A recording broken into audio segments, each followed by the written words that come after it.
Boa noite, meus irmãos. Que bom que o Senhor tem falado no nosso coração. Que bom que nós estamos aqui para a gente poder falar da palavra do Senhor. Nós recebemos um tema, o tema da quinzena dos jovens. Quem foi comprado não se vende.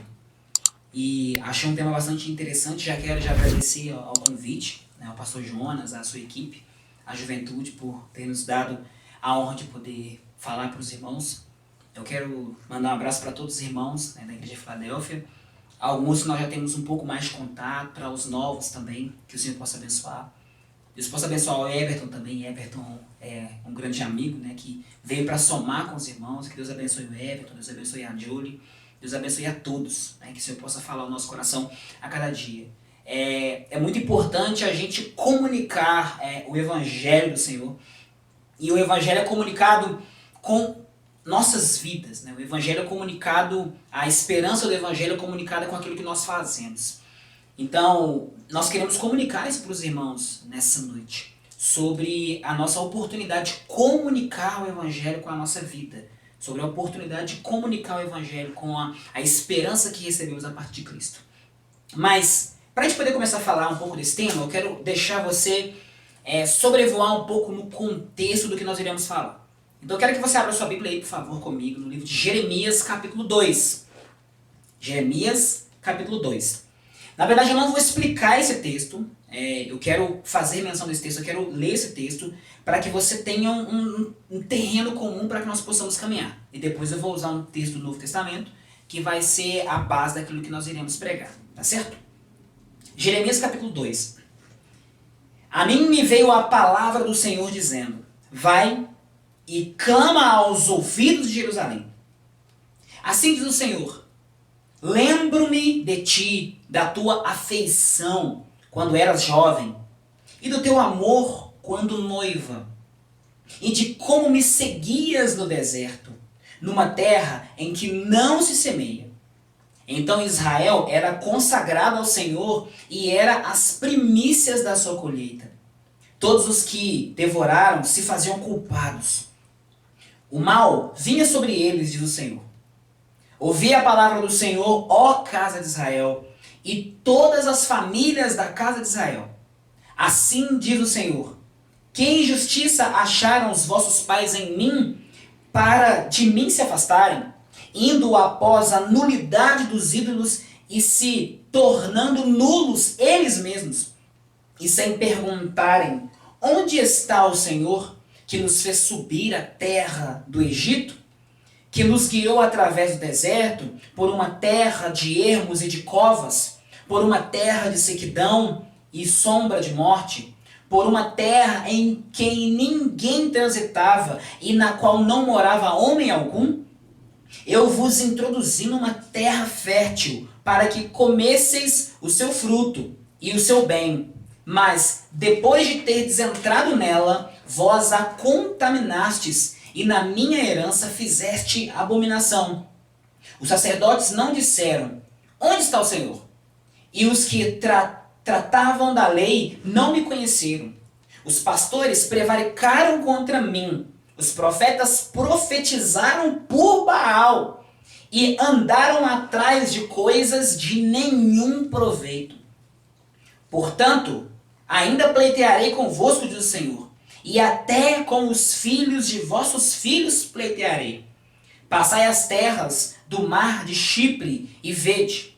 Mandai mensageiros a Quedar e atentai bem, e vede se jamais sucedeu coisa semelhante. Houve alguma nação que trocasse os seus deuses, posto que não eram deuses?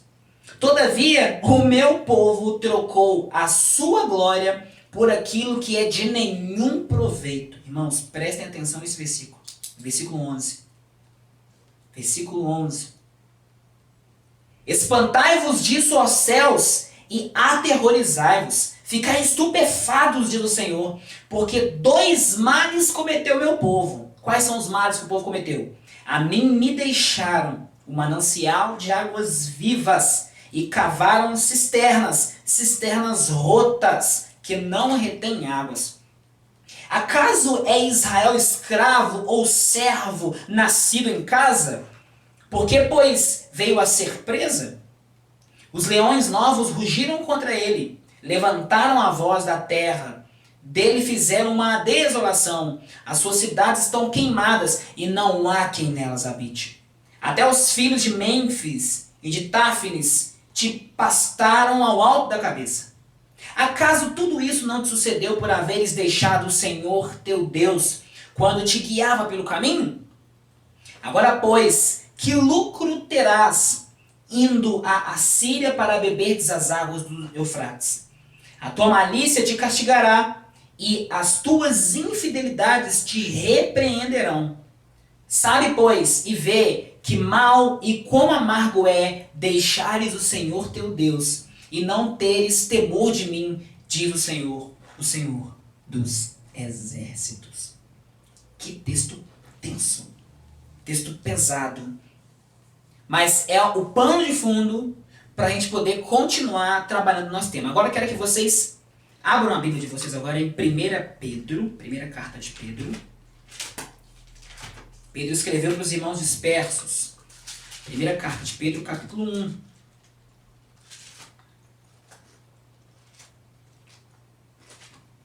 Versículo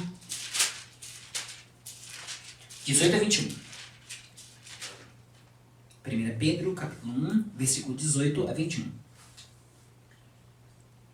Sabendo que não foi a coisas corruptíveis como prata ou ouro que fostes resgatados do vosso fútil procedimento que vossos pais vos legaram, mas pelo precioso sangue, como de cordeiro sem defeito e sem mácula, o sangue de Cristo, conhecido com efeito antes da fundação do mundo, porém manifestado no fim dos tempos por amor de vós, que por meio dele tendes fé em Deus, o qual o ressuscitou dentre os mortos e lhe deu glória, de sorte que a vossa fé e esperança estejam em Deus.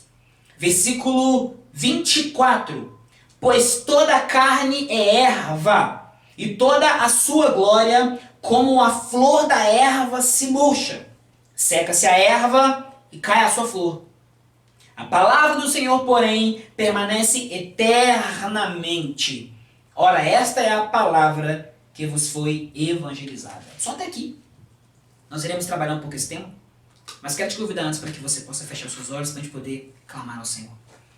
Senhor, nós clamamos a Ti, Pai, pelo poder que há no Teu nome.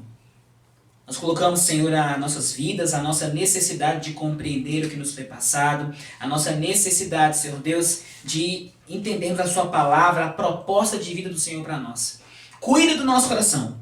Nos torne, Senhor Deus, satisfeitos com tudo aquilo que o Senhor tem para fazer por nós. Oramos em nome de Jesus. Amém. O contexto do texto de Jeremias que nós lemos é um contexto bastante pesado. Você sabe que Jeremias ele foi um profeta que foi separado por Deus para determinar uma mensagem urgente para Israel. Na verdade, Deus deu uma missão muito difícil para Jeremias, porque Jeremias teria que profetizar, ele teria que falar dos oráculos de Deus para um povo que estava vivendo uma rebeldia obstinada. Então era como se Deus levantasse Jeremias, né? E Jeremias ele profetizou juntamente com Abacuque, né? Os períodos eram muito próximos. E eles profetizaram numa época em que as pessoas em Israel, elas pecavam por prazer. A essa terminologia pecar com prazer nós chamamos de iniquidade. Quem é o iníquo? O iníquo é aquele que ama desonrar a lei. Esse iníquo também é um transgressor, que é aquele que ele ultrapassa uma lei ou uma norma conhecida. É mais ou menos esse povo que Jeremias vai profetizar para ele. E assim, a chaga do povo era tão difícil, que em Jeremias capítulo 17, a gente tem uma referência lá, de o próprio Deus dizendo que a chaga do povo era uma chaga incurável. Acredito que no versículo 8. E aí depois vai falar assim, para que Israel tomasse cuidado, porque eles teriam que confiar no Senhor e não confiar na humanidade deles. É aquele versículo, né? Maldito o homem que confia no homem. E nós temos lá na terminologia hebraica Maldito o Geber que confia no Adam. Geber é homem forte. Maldito é o homem que tem a capacidade, tem a força, que tem a oportunidade de conhecer o Senhor. Maldito é esse homem que tem a oportunidade de conhecer o Senhor. Maldito é esse homem quando deixa de confiar ao Senhor para poder confiar em homens, para poder confiar na sua própria humanidade. Então aquela nação, naquele tempo, estava corrompido com o seu pecado e amando a si próprio. Eles começavam a desonrar tanto ao Senhor que isso começou a causar grande tristeza no coração de Deus. E por isso, que grande parte dos oráculos destrutivos do Senhor passou a acontecer. Tanto que esse mesmo Jeremias vai notificar sobre a destruição do povo, escrevendo Lamentações de Jeremias.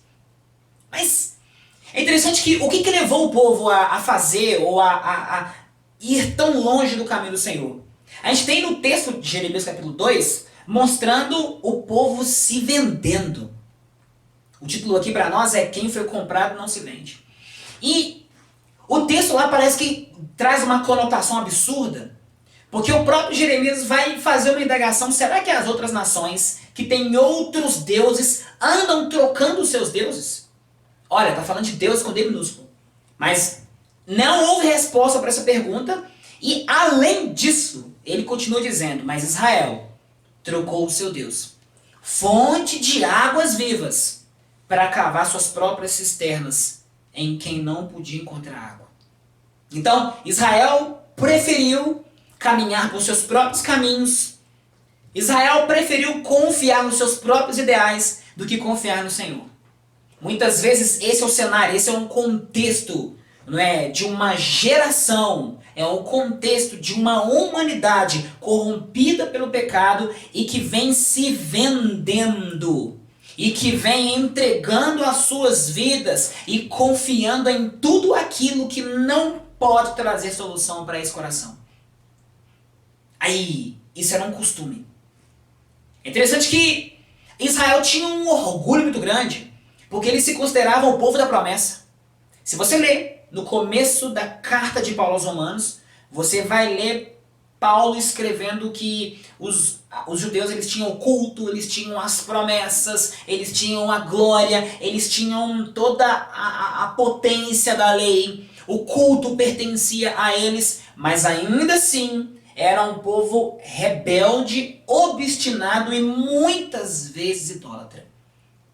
Mas esse mesmo povo rebelde, obstinado e idólatra, eles acusavam os gentios. Quem que eram os gentios? Eram as outras gentes, eram os outros povos de outros lugares. Acusavam os gentios de andarem também nas suas próprias prevaricações, a servirem a seus deuses pagãos, a fazerem práticas que até então não eram práticas aceitas à religião, práticas aceitas à fé.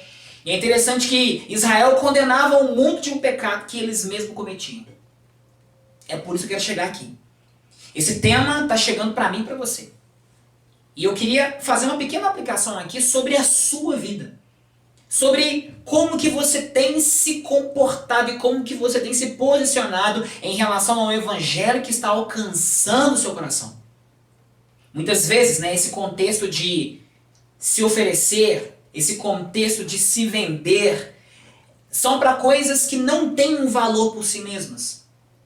Muitas vezes nós nos vendemos para a nossa cultura, muitas vezes nos vendemos para a ciência que domina a nossa época, muitas vezes nós rendemos a nossa vida ou vendemos a nossa vida, doamos a nossa vida para crenças que não são aquelas que correspondem àquilo que é o Evangelho do Senhor. Sabe que isso é muito mais comum do que a gente pensa. Já pensando nisso, o Pedro, escrevendo aqui para os dispersos, principalmente os dispersos judeus, ele vai escrever para que aqueles irmãos estivessem firmes, entendendo que o valor que foi pago pela vida deles foi muito caro. Aliás, o contexto aqui de Pedro escrevendo essa carta, você sabe que aquela primeira geração de cristãos, logo depois que Cristo sobe, ele ressuscita, há uma grande perseguição em Jerusalém, e muitos daqueles irmãos saem de Jerusalém por causa da perseguição e eles começam a se infiltrar, a se espalhar para outros países e regiões da Ásia Menor. Aquela região toda era chamada de Oriente Próximo. Então aqueles irmãos estavam indo, só que eles estavam indo com a consciência de uma mensagem. Então, enquanto alguns poderiam pensar, nossa, esses irmãos estão perdidos em outros lugares. Não.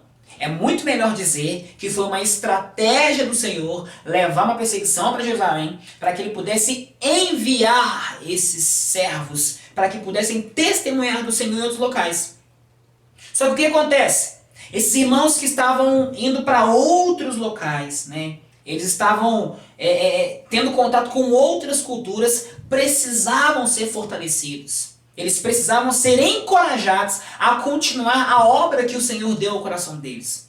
Por isso que Deus levanta tanto Paulo quanto Pedro aqui, né, escrevendo cartas para enviar aos dispersos, para que os dispersos pudessem ser encorajados a continuarem investindo a vida deles nessa fé. E como que Pedro vai fazer isso? Pedro vai primeiro, né, nessa primeira carta, é uma carta que Pedro vai mostrar para eles sobre o valor da fé que eles tinham e o valor que eles tinham para essa fé. Como que ele faz isso? Primeiro ele fala sobre a condição que eles tinham de eleitos. Por exemplo, 1 Pedro capítulo 1, versículo 1. Pedro, o apóstolo de Jesus Cristo, aos eleitos, que são forasteiros da dispersão no Ponto, Galácia, Capadócia, Ásia e Bitínia. Versículo 2. Eleitos segundo a presciência de Deus Pai, em santificação do Espírito, para a obediência e a aspersão do sangue de Jesus Cristo, graça e paz vos sejam multiplicadas. Então, estou mandando recado para esse povo que está hoje longe de Israel, mas que foram enviados pelo Senhor, que foram capacitados pelo Senhor antes da fundação do mundo para pregarem uma mensagem maravilhosa. Qual que é o convite que Pedro está dando para esses irmãos? Para que eles não abrissem mão da fé deles. Olha o versículo 3. Bendito Deus e Pai de nosso Senhor Jesus Cristo, que segundo a sua muita misericórdia nos regenerou para uma viva esperança. Aquele povo estava longe da sua terra, estavam tendo contato com outras culturas, com outros povos. Eles tinham contatos com várias outras ciências que não eram ciências comuns a eles e às famílias deles. E aí Pedro, num momento pontual, escreve uma carta e manda essa carta para dizer para aqueles irmãos que eles podiam ter esperança em Cristo. E a esperança que eles tinham também era na pessoa do Espírito Santo. É o Espírito Santo que dia a dia nos comunica a esperança para a gente testemunhar nesse mundo difícil. É um mundo difícil que nós também estamos, da mesma forma que aquele povo estava. Só que nós temos a inclinação, o testemunho do Espírito Santo. E esse testemunho do Espírito Santo nos motiva a continuar caminhando. Versículo 4. Nos deu uma viva esperança para uma herança incorruptível, sem mácula, imarcessível, reservada nos céus para vós outros. Pedro agora começa a fazer um jogo, né? Parece que é um jogo. Ele começa a falar para aqueles irmãos, olha gente, vale a pena ser fiel, porque olha, aquilo que está reservado para vocês no céu é maravilhoso. Olha as palavras que ele usa. Incorruptível. Incorruptível. Não se pode mudar o teor. Sem mácula, imarcessível, reservado nos céus para vós outros. Eu quero te ensinar um princípio que existe uma lei da termodinâmica que ela diz que tudo tende ao caos. Tudo. Então todo objeto que é abandonado à sua própria sorte tende ao caos. Tende à autodestruição. Por exemplo, você está na sua casa aí bonitinha, top, perfeito, legal. Você decide mudar, sair dessa casa. Você vai mudar para uma outra casa. A sua casa fica sozinha, abandonada. Quando você voltar nessa mesma casa que você está, dali uns 2, 3 anos, você vai perceber que as paredes já estão escuras, o chão está muito empoeirado, o piso está caindo. É interessante que quando as coisas são abandonadas à própria sorte, elas começam a deteriorar-se. Então, o que Pedro está dizendo para aqueles irmãos é que a salvação, para eles que foi garantida em Cristo, ela não poderia ser deteriorada. Ela não poderia ser deixada à própria sorte. Ela era sem mácula, ela era imarcessível e ela era reservada, guardada, separada, preparada nos céus para vós outros. Então eles tinham motivos bem firmes para continuarem seguindo, para continuarem confiando no Senhor. Essa é a nossa confiança. A gente pode continuar firme e pode continuar confiando no Senhor, porque aquilo que nos está preparado é maravilhoso, meus irmãos, é maravilhoso. A gente não tem tempo e não tem motivos para olhar para trás. Versículo 5, que sois guardados pelo poder de Deus, mediante a fé para a salvação, preparada para revelar-se no último tempo. Olha só. Nisso exultais, embora no presente, por breve tempo, se necessário, sejais contristados por várias provações. O que está acontecendo aqui? Há uma grande perseguição para esses cristãos. Eles saem de Jerusalém, vão para suas outras culturas, mesmo que em alguns locais que eles estivessem indo não houvesse tanta perseguição como em Jerusalém, há perseguição velada. A gente chama essa perseguição velada de resistência branca. Há uma resistência branca à fé daqueles irmãos. Então Pedro manda essa carta para encorajá-los de que o teor da mensagem que eles tinham para pregar era muito mais forte do que a resistência branca que eles estavam enfrentando. Engraçado falar isso, né? Aí ele continua, para que uma vez confirmado o valor da vossa fé, olha, muito mais preciosa do que o ouro perecível, mesmo apurado por fogo, redunde em glória, honra, louvor na revelação de Jesus Cristo. Ou seja, tudo aquilo que eles estavam experimentando, longe da terra deles, era para glória, honra e louvor de Jesus Cristo. Cristo estava sendo revelado aos perdidos por causa dos dispersos. Eu quero parar um pouco aqui. Quantas vezes que Deus ele muda nossos planos? Quantas vezes que ele muda as nossas maneiras de ver as coisas? Quantas vezes que ele começa a muitas vezes mudar a nossa percepção? Começa a trabalhar nossas emoções?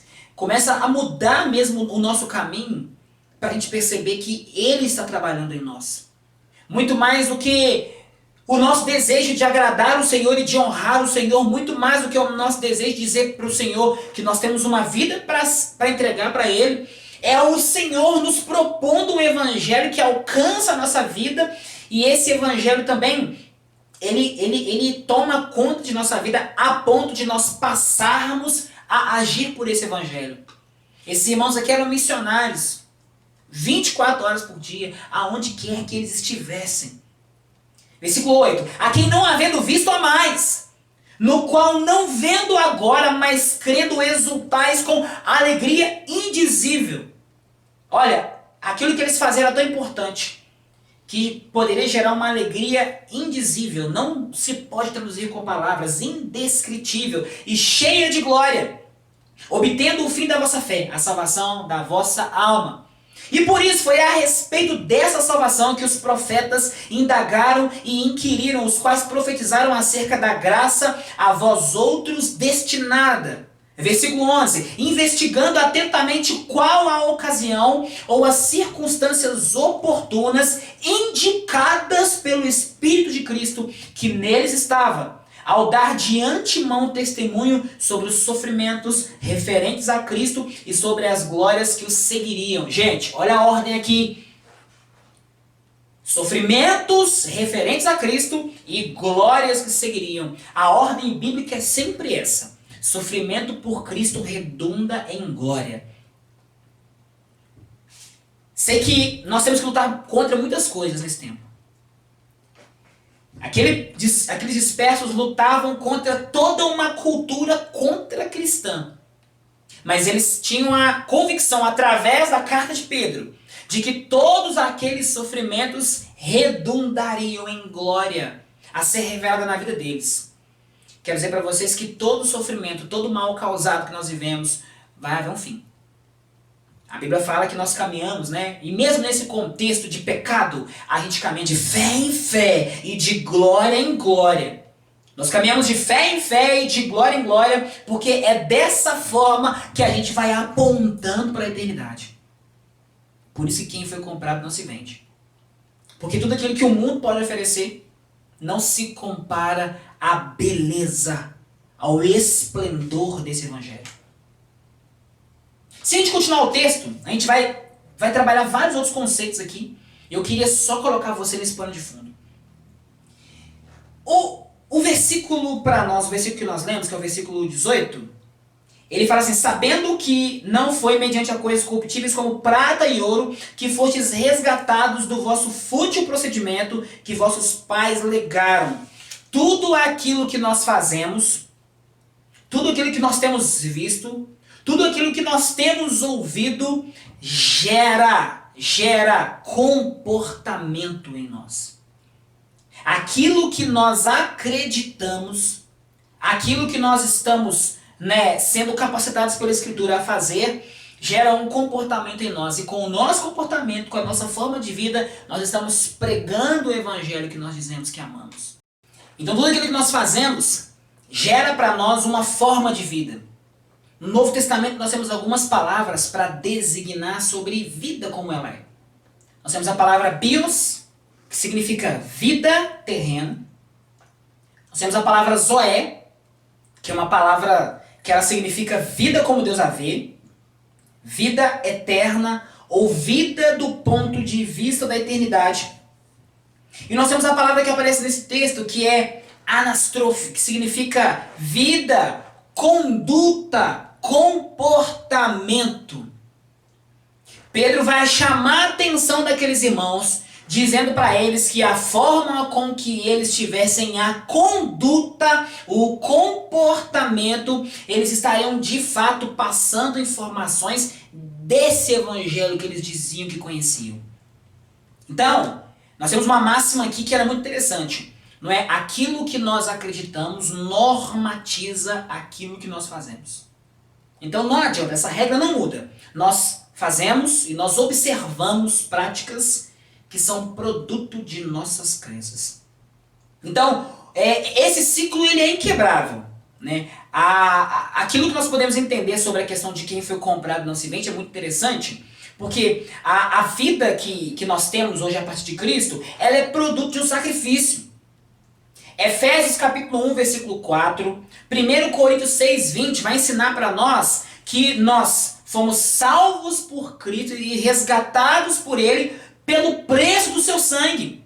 Esse mesmo texto vai repetir essa ideia, que foi pelo preço do sangue de Cristo que nós tivemos a oportunidade, tivemos o acesso a continuar caminhando com Cristo.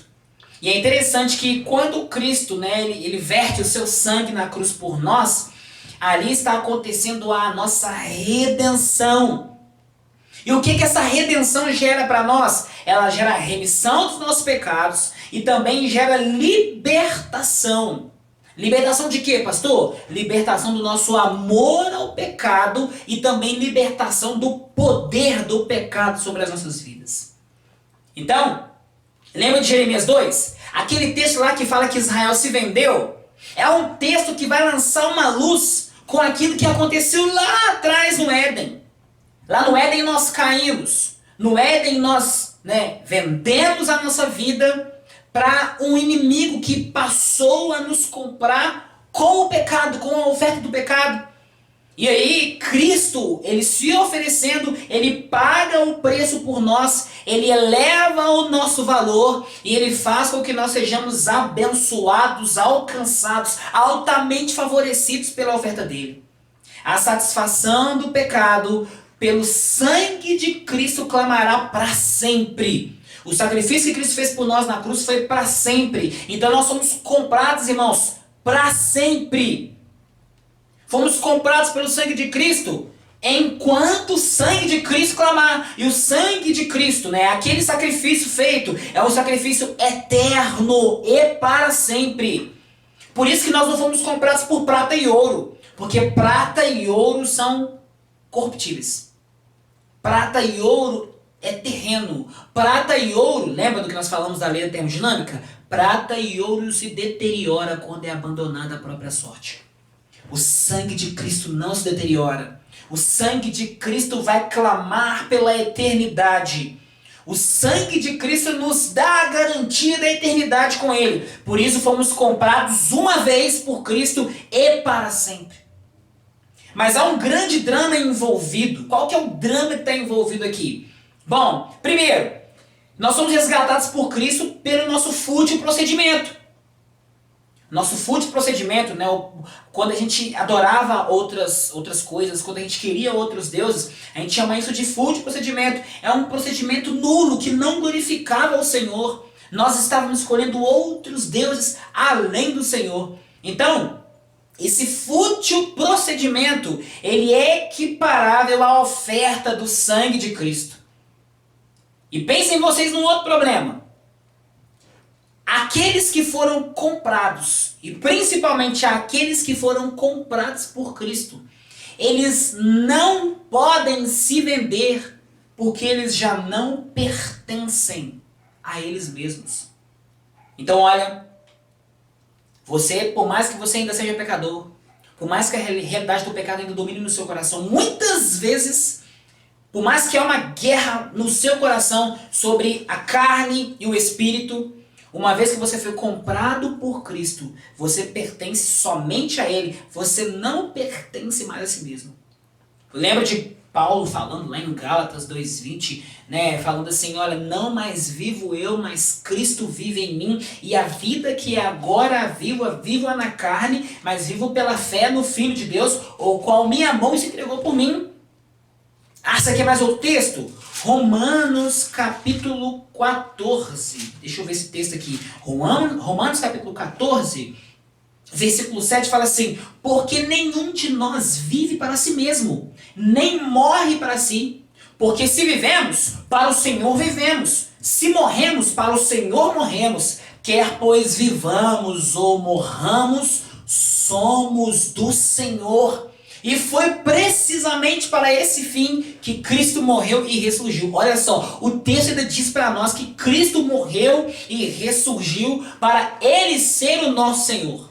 Senhor aí vem de Kyrios, que é o dono. Kyrios é aquele que adquiriu poder, aquele que adquiriu direito de posse sobre aqueles que são dele. Aliás, o nosso Deus, né? Cristo tem 2 direitos sobre nós ainda. Ele tem direito de criação, porque ele tem a patente, e tem o direito de redenção.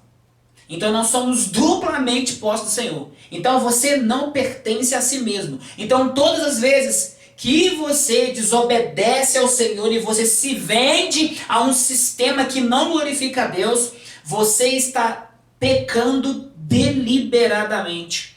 E isso revela uma natureza no seu coração que não glorifica o Senhor. Pesado isso, né? Vamos continuar. Então, sobre tudo aquilo que nós falamos, né? Qual que foi o motivo, né? O motivo pelo qual nós somos resgatados pelo sangue de Cristo?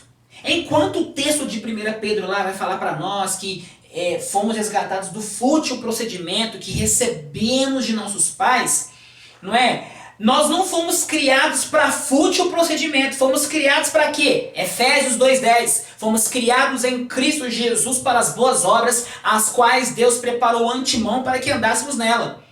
Então olha, há uma distância muito grande em boas obras que foram criadas em Cristo Jesus, e há uma distância muito grande para fútil procedimento. Irmãos, chega uma hora que a gente não sabe mais o que nós estamos fazendo e a gente nem sabe mais em nome de quem nós estamos agindo. Vou te contar uma história. Um leão, ele bem novinho se perdeu na selva. Se perdeu.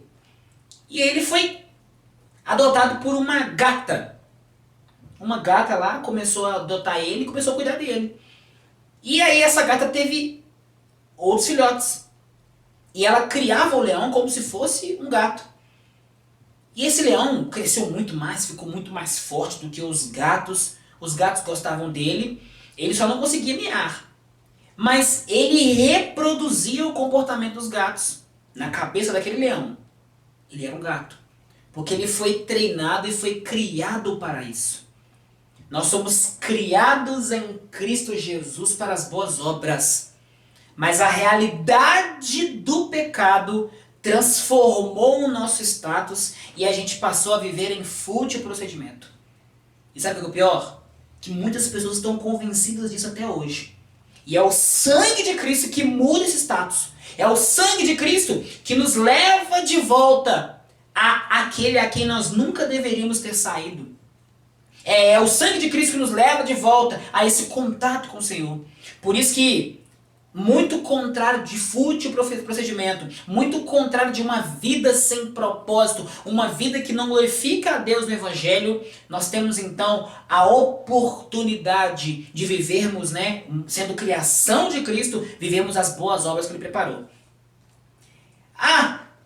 E em troca disso, né, para transformar esse status, foi nos oferecido o sangue de Cristo. E por que foi nos oferecido o sangue de Cristo? Por amor às nossas vidas. Vamos lá. O texto aqui de 1 Pedro, 1 Pedro capítulo 1, a gente vai voltar de novo. Ele vai falar para nós, 1 Pedro capítulo 1, versículo 19. Não, versículo 19. Mas pelo precioso sangue, como de cordeiro sem defeito e sem mácula, o sangue de Cristo, conhecido com efeito antes da fundação do mundo, porém manifestado no fim dos tempos por amor de vós. Então o sangue de Cristo foi derramado por amor às nossas vidas.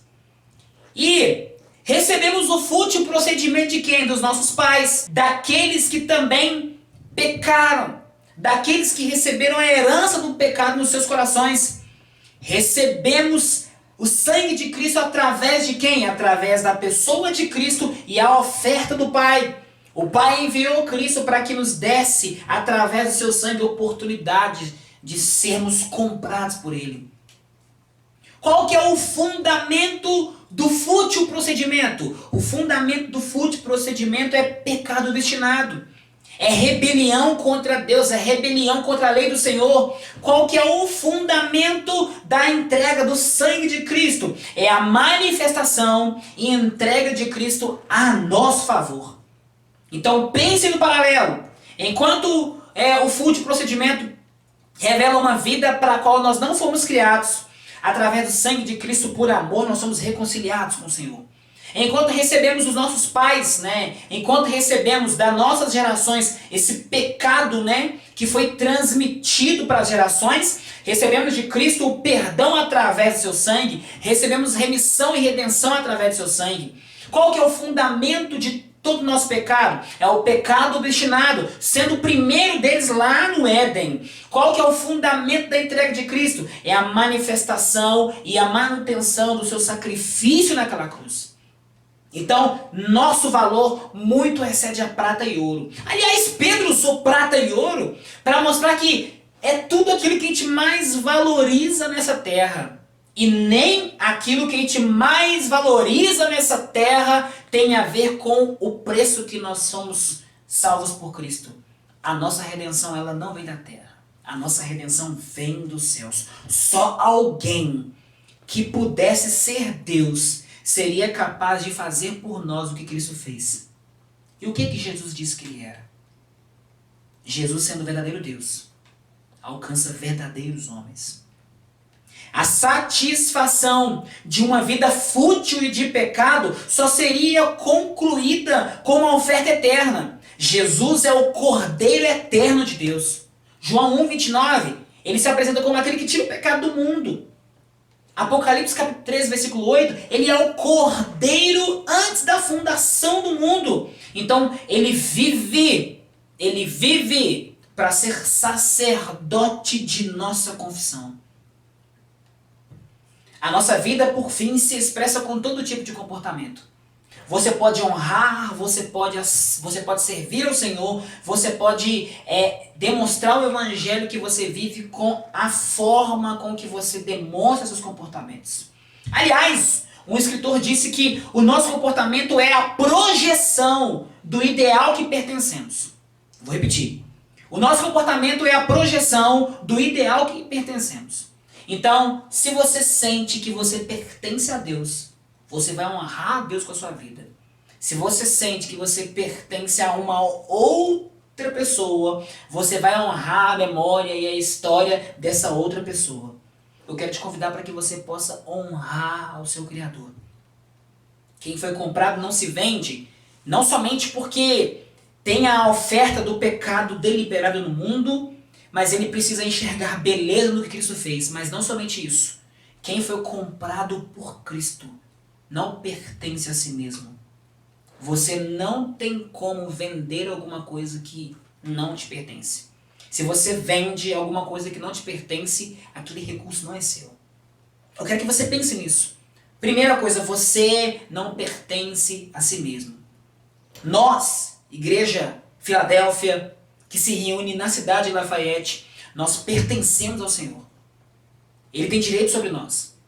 E nós pertencemos ao Senhor. É por isso então que nós determinamos o Evangelho, proclamamos o Evangelho, por isso nós fazemos o que fazemos, por isso que nós somos o que somos, por isso que a gente louva, por isso que a gente adora o Senhor, por isso que a gente não desiste do nosso Deus, por isso que a gente não desiste de batalhar pela fé, por isso que a gente não desiste de andar de modo digno desse Evangelho, porque nós pertencemos ao Senhor.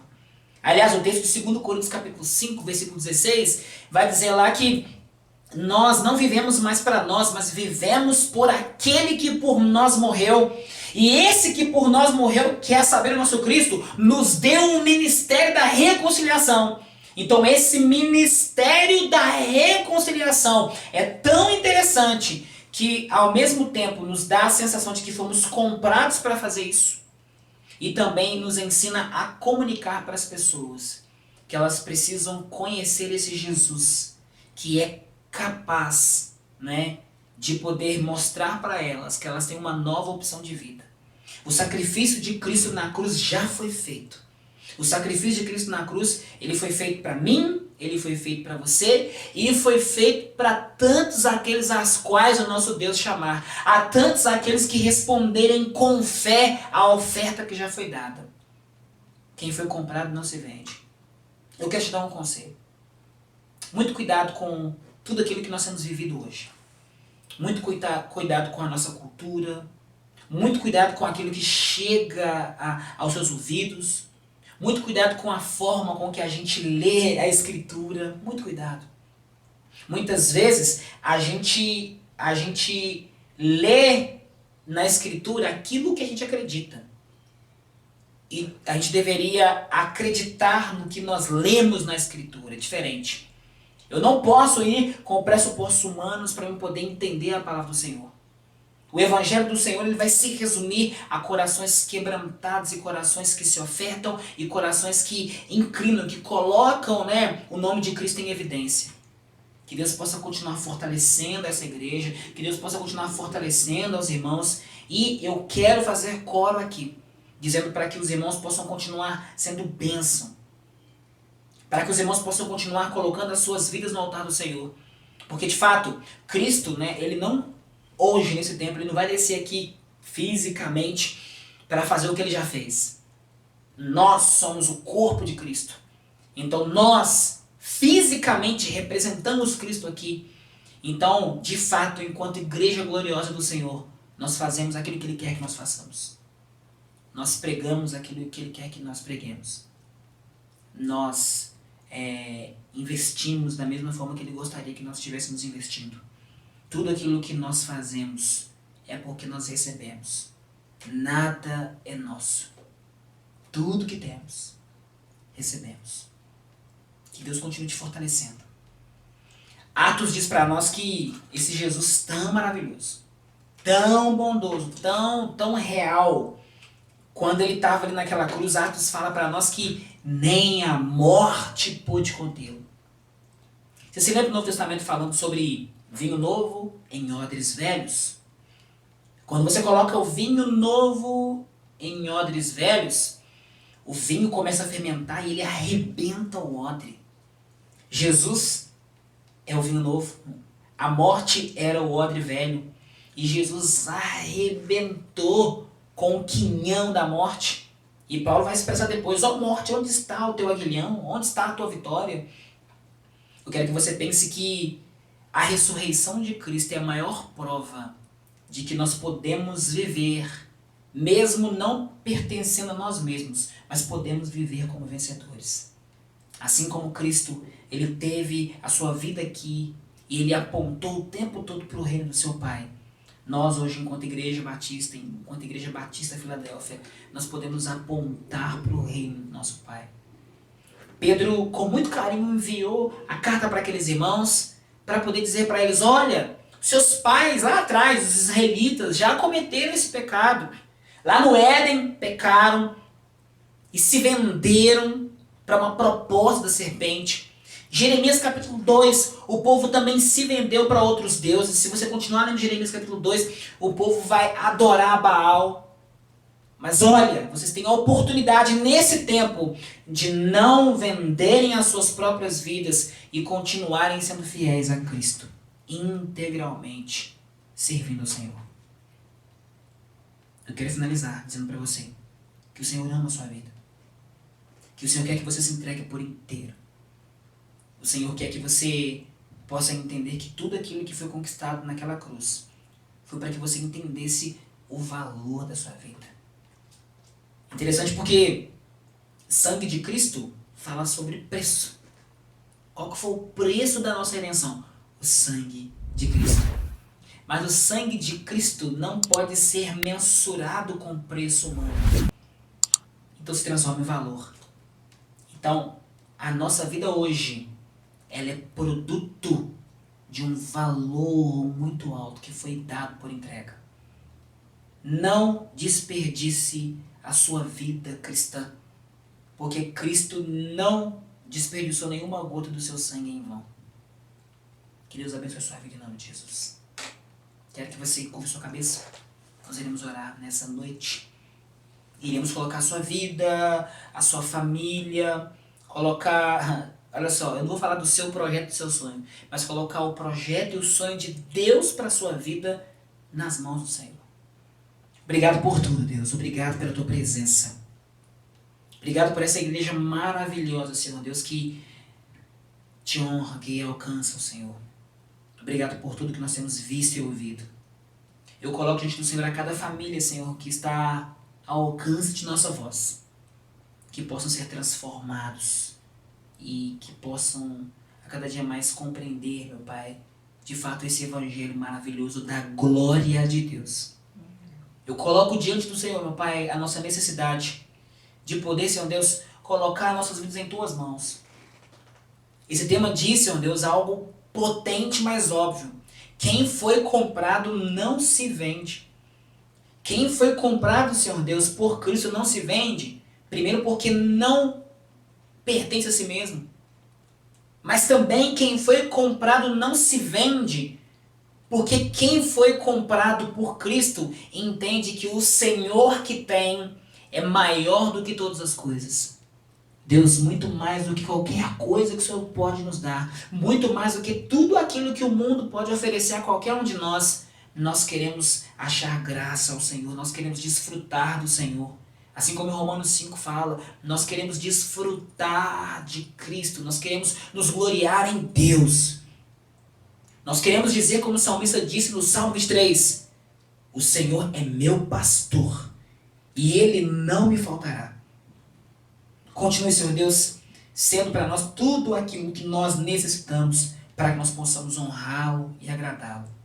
Se há pessoas que ainda não entregaram as suas vidas para o Senhor e pessoas que ainda não compreenderam essa tão grande salvação, que o Teu Santo Espírito, que é, Senhor, Deus domiciliar, que é aquele que habita em nossos corações pela fé, que o Senhor possa trabalhar, Senhor Deus, a cada serviço, a cada coração, para que possam honrar o Senhor a tempo e fora de tempo. Que nossos lábios possam desfrutar e possam externar a Tua justiça. Oramos-te bem, dizendo agradecidos. Em nome